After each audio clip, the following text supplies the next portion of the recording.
میں نوید کے اس رویے سے پریشان ہو جاتی تھی۔ میں نے یہ بات اماں کو کہی تو اماں نے مجھے سمجھایا کہ اتنے بڑے بزنس کو چلانے والا ماں کے کہنے پر شاپنگ پر جاتا ہے تو اسے ٹینشن ہوتی ہوگی، بھلا اسے کیا پتا ہوگا کہ عورتوں کی شاپنگ میں کیا رائے دینی ہے اور کیا نہیں۔ اماں کی بات پر مجھے کچھ تسلی تو ہو گئی، پر ایسے ہی شادی کی تیاریاں مکمل ہوئیں تو شادی کا دن بھی آ گیا۔ ہر کسی نے میری اور نوید کی جوڑی کی تعریف کی تھی، مگر سب حیران بھی تھے کہ میرے لیے اتنے امیر بندے کا رشتہ کیسے آ گیا۔ جب میں رخصت ہو کر اپنے سسرال پہنچی تو عالی شان بنگلہ دیکھ کر حیران رہ گئی، اور دل ہی دل میں بڑی خوش ہو رہی تھی کہ مجھے ایسا گھر اور شوہر ملا جس پر دنیا رش کرتی ہے۔ نوید بہت اچھے تھے، مگر اپنے کام سے کام رکھنے والے، بہت کم گو انسان تھے، نہ زیادہ بات کرتے نہ زیادہ ہنستے تھے، بس تھوڑا سا مسکرا دیتے اور ہاں ہوں میں سر ہلا دیا کرتے تھے۔ 3-4 دن میں ہی مجھے اندازہ ہو گیا تھا کہ وہ کیسی نیچر کے مالک ہیں۔ شادی کے دوسرے دن ہی انہوں نے آفس جانا شروع کر دیا تھا، اور تو اور گھر آنے کے بعد بھی گھنٹہ 2 گھنٹہ آفس کے کاموں میں لگا دیتے، شام کو لوٹتے تھے اور لیپ ٹاپ کو لے کر بیٹھ جاتے۔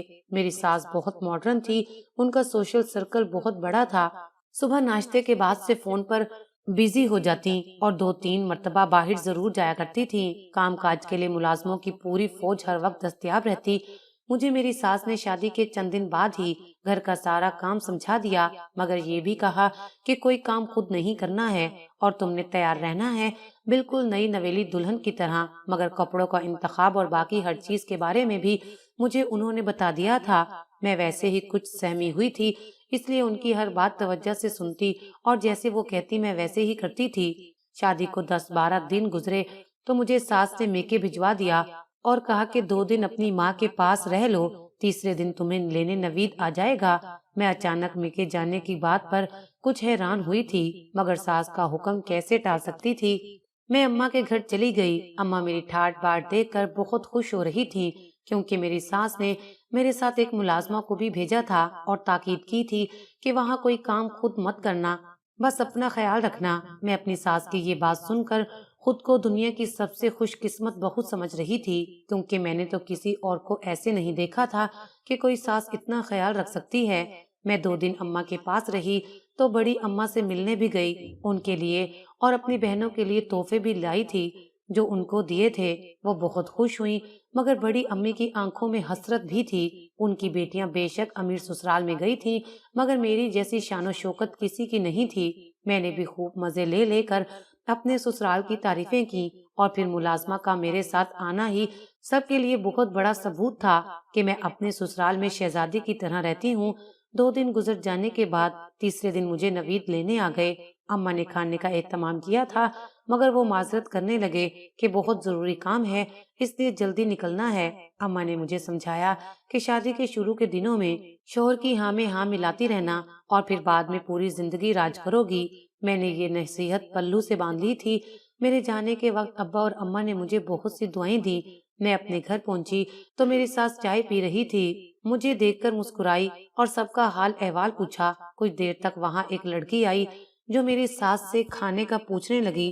وہ لڑکی بہت خوبصورت تھی اور اس کا لباس بھی بہترین تھا۔ میری ساس نے اسے کہا کہ جو بہو کہے وہی پکانا ہے، اس لیے روز میری بہو سے پوچھ لیا کرو۔ وہ لڑکی میری طرف آ گئی اور پوچھنے لگی۔ اس کا لہجہ اور چہرہ بجھا بجھا سا تھا۔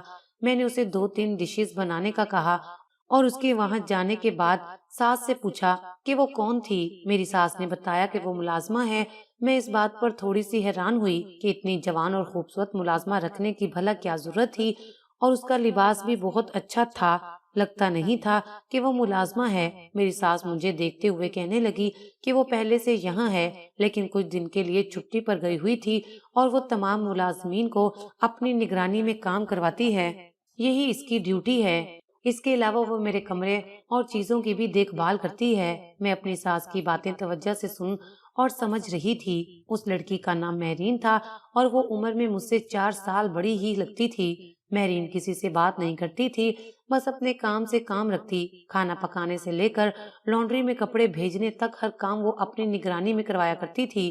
میری ساس کے کمرے کی صفائی بھی وہ خود کرواتی تھی، اور میں نے نوٹ کیا کہ وہ ہر کام بڑی تیزی اور مہارت سے کروا لیتی تھی، جیسے اسے بہت زیادہ تجربہ ہو۔ مگر وہ مجھ سے بالکل بھی بات نہیں کرتی تھی۔ ہاں، میری کسی بات کا جواب دے دیتی مگر خود سے کبھی بات نہیں کرتی تھی۔ پتہ نہیں کیوں مجھے اس کے بارے میں جاننے کا شوق پیدا ہو گیا، اور میں نے ایک دو بار اس سے پوچھا بھی کہ وہ کون ہے اور یہاں کیسے آئی، مگر اس نے کبھی میری کسی بات کا ٹھیک سے جواب نہیں دیا۔ مجھے اس کی خاموشی کھٹکتی تھی۔ ایک دن میں نے جو دیکھا وہ میرے لیے ناقابل یقین تھا۔ میری طبیعت کچھ اچھی نہیں تھی تو میں اپنے کمرے میں آرام کر رہی تھی۔ نوید کے آنے کا وقت ہو گیا تھا، اس لیے میں ہمت کر کے کمرے سے باہر نکلی تو میں نے دیکھا کہ نوید لاؤنج میں بیٹھے ہیں اور مہرین ان کو پانی دے رہی ہے، مگر اس میں عجیب بات یہ تھی کہ وہ دونوں ایک دوسرے کی طرف دیکھ کر مسکرا رہے تھے۔ مجھے یہ بات بالکل اچھی نہیں لگی تھی، مگر میں نے ایسے ریئیکٹ کیا جیسے میں نے کچھ دیکھا ہی نہیں تھا۔ اس دن کے بعد سے اکثر میں ایسا ہی کوئی نہ کوئی منظر دیکھ لیتی کہ دونوں ایک دوسرے کو دیکھ کر مسکرا رہے ہیں، یا مہرین نوید کے آتے ہی فٹافٹ پانی لے کر آ جاتی۔ اور تو اور ایک دن حد ہی ہو گئی، شام کا وقت تھا۔ جب میں باہر لان میں جانے کے لیے نکلی تو میں نے دیکھا کہ مہرین نے میک اپ کیا ہوا ہے اور اپنے کمرے کی کھڑکی میں کھڑی ہے۔ سامنے لان میں نوید بیٹھے اسے دیکھ رہے ہیں اور مسکرا رہے ہیں، اور مہرین نے کچھ اشارہ بھی کیا تھا۔ یہ سب کچھ دیکھ کر مجھے بہت غصہ آ گیا اور میں اپنی ساس کے پاس جانے لگی۔ تبھی اچانک مجھے چکر آ گیا اور میں بے ہوش ہو گئی۔ جب ہوش آیا تو میں اپنے کمرے میں بستر پر لیٹی ہوئی تھی۔ ڈاکٹر مجھے چیک کر رہا تھا اور میری ساس وہیں بیٹھی تھی۔ ڈاکٹر نے ان کو مبارکباد دیتے ہوئے خوشخبری سنائی تو میری ساس ایک دم اٹھ کر کھڑی ہو گئی اور ڈاکٹر کو مبارکی کے نام پر کافی سارے نوٹ تھما دیے۔ ڈاکٹر کے جانے کے بعد وہ میرے پاس آئی اور نوٹوں کی ایک گٹی میرے سر سے وار کر مہرین کو بلا کر اسے دے دی کہ غریبوں میں بانٹنی ہے۔ خوشی کی خبر سن کر مہرین کے چہرے پر پھیکا سا رنگ آیا تھا، مگر جلدی اس نے خود کو نارمل کر لیا اور میری ساس کو مبارک دی۔ میری ساس نے کچھ جتانے والے انداز میں اسے خیر مبارک کہا اور نوید کو اندر بھیجنے کا کہا۔ کچھ دیر بعد نوید کمرے میں آئے تو میری ساس نے ان کو خوشخبری سنا دی، مگر اتنی بڑی خبر سن کر بھی انہوں نے کچھ خاص ریئیکٹ نہیں کیا تھا۔ مجھے اب ہر بات محسوس ہوتی تھی۔ کچھ دن مزید گزرے تو میری ساس نے میرے ناز نخروں کو اٹھانے کے لیے 2 ملازم اور رکھ لیے۔ ان میں سے ایک تو صرف میرے لیے تھی۔ مہرین کو بھی خاص تاکید کی کہ میرا ہر کام پورا ہونا چاہیے، مگر میں نے نوٹ کیا کہ مہرین میرے کمرے میں نہیں آتی تھی اور نہ ہی میرا کوئی کام خود سے کرتی تھی، بلکہ میری ساس اپنی نگرانی میں میرے کھانے پینے کی چیزیں بنواتی اور اپنے سامنے مجھے کھلاتی تھی۔ مجھے ہر وقت کچھ نہ کچھ کھانے کا کہتی رہتی، ایسے نہیں کرنا، ویسے نہیں کرنا۔ میں تو 2 مہینے میں ہی تنگ آ گئی کہ ماں بننا بھی کتنا مشکل ہے۔ میں نے اماں کو فون پر سب بتایا تو اماں نے کہا کہ شکر کرو تمہاری ساس قدر کرنے والی ہے، ورنہ اس حالت میں بھی اتنے کام کرنے پڑتے ہیں، مگر تم تو مہارانیوں کی طرح بیٹھی کھا رہی ہو، اور کیا چاہیے تمہیں۔ اماں کی بات تو ٹھیک تھی، مگر میں ان کو کیا بتاتی کہ شوہر کی محبت اور چاہت کے لیے تو میں ترستی ہوں۔ میں بھی چاہتی ہوں کہ نوید میرے ناز نخرے اٹھائیں، مجھے اپنے ہاتھ سے کھانا کھلائیں اور میری کیئر کریں، مگر وہ تو ایسے تھے جیسے کچھ ہوا ہی نہ ہو، بس اپنے کام سے کام رکھتے۔ میں سوچتی کہ وہ ایسے کیوں ہیں؟ اگر صرف میرے ساتھ ایسے ہیں تو کیا ان کی شادی مجھ سے زبردستی کی گئی تھی؟ ایسے ہی وقت گزرتا گیا اور وہ دن آ گیا جب میں نے ایک پیاری سی بیٹی کو جنم دیا۔ نوید کو اس دن بہت خوش دیکھا تھا میں نے، مگر میری ساس کچھ زیادہ خوش نہیں تھی۔ ایسا نہیں تھا کہ پوتی کی پیدائش پر ان کو اعتراض تھا، مگر بس وہ پوتا چاہتی تھی، لیکن انہوں نے پوتی کے پیدا ہونے پر بھی بڑے اہتمام سے صدقہ و خیرات کیے، سارے ملازموں کو کپڑے بنوا کر دیے اور مجھے کہنے لگی کہ پوتی مجھے بے حد عزیز ہے کیونکہ اس نے میری درینہ خواہش پوری کی ہے۔ اب مجھے پوتا ہی چاہیے کیونکہ وہی میری نسل کو آگے بڑھائے گا۔ میں اپنی ساس کی اس بات کو زیادہ سمجھ نہیں سکی کہ درینہ خواہش کیوں، میری شادی کے بعد ہی تو بچی پیدا ہو گئی تھی، مگر میں نے ان سے کوئی سوال نہیں کیا تھا۔ میری بیٹی بہت پیاری تھی اور اس کے آنے کے بعد نوید میں کافی تبدیلی آئی تھی۔